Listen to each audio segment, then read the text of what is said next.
Comment installer Buzzkill sur macOS? Rien de plus simple. La clé USB Buzzkill contient déjà les fichiers binaires pour différents systèmes d'exploitation, dont macOS. Une fois branchée, la clé va se monter automatiquement avec le volume Buzzkill sur macOS. Il suffit de double-cliquer dessus. Ensuite, on ouvre le dossier Buzzkill macOS et on vient double-cliquer sur le fichier DMG. On va ouvrir donc cette image et elle contient le fichier binaire Buzzkill 0.6 dans mon cas. On revient sur la fenêtre précédente et on ouvre le dossier application. Ensuite, on revient dans le volume Buzzkill et on va procéder à un glisser-déposer dans le dossier application. Et voilà, Buzzkill est installé. Maintenant, pour vous le montrer, je vais double-cliquer sur Buzzkill et cela va ouvrir l'application.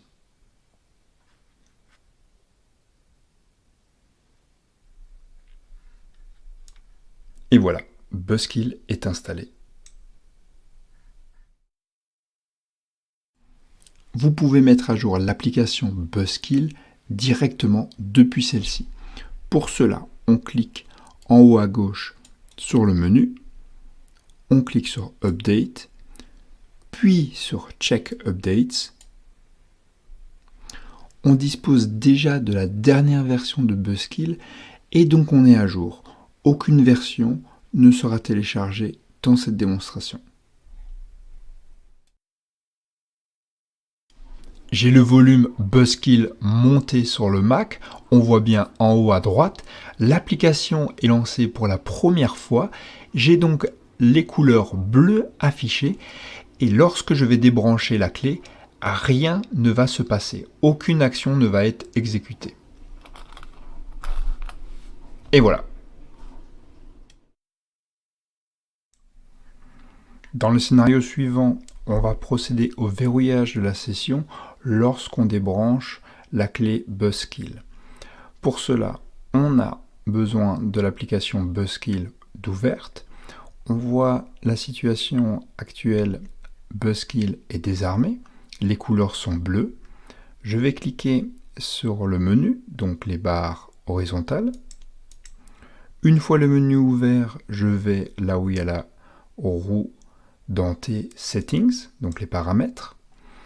Je clique ensuite sur Trigger, donc pour sélectionner une action lorsque la clé sera débranchée, et je sélectionne Lock Screen, donc ça va verrouiller l'écran une fois que la clé sera débranchée.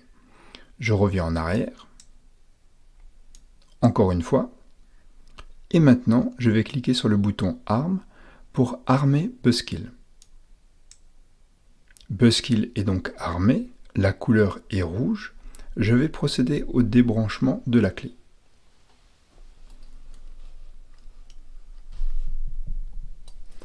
Et la session est bien verrouillée. Je vais filmer pour vous montrer la situation du côté utilisateur.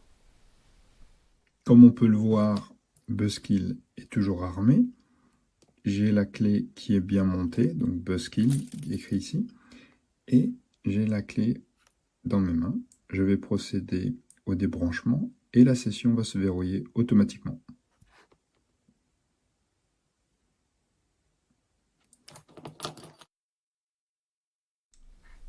Dans le scénario suivant, on va configurer Buzzkill pour procéder à un arrêt complet de la machine lorsque l'on vient débrancher la clé.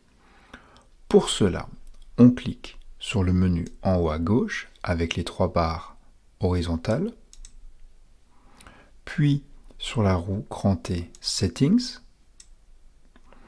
ensuite sur l'action Trigger, puis sur l'action Soft Shutdown. Ici, on a un message nous invitant à faire très attention.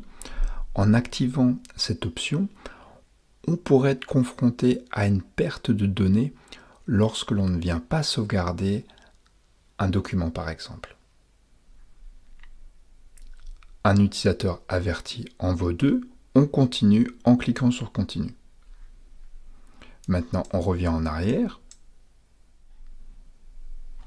Buzzkill est désarmé, on voit bien que la couleur est bleue. On va procéder à son activation. La couleur passe au rouge. Maintenant, si je débranche la clé, l'ordinateur va s'éteindre.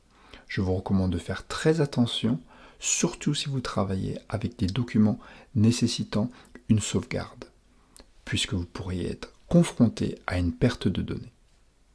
Maintenant, je vais changer de caméra pour vous montrer ce qui se passe de mon côté.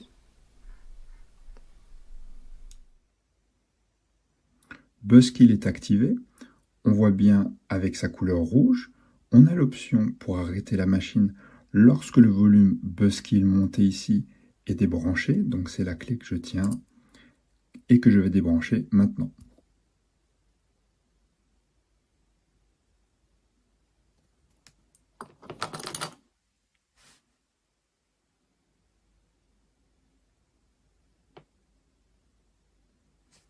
Donc on voit bien que la machine s'est totalement éteinte.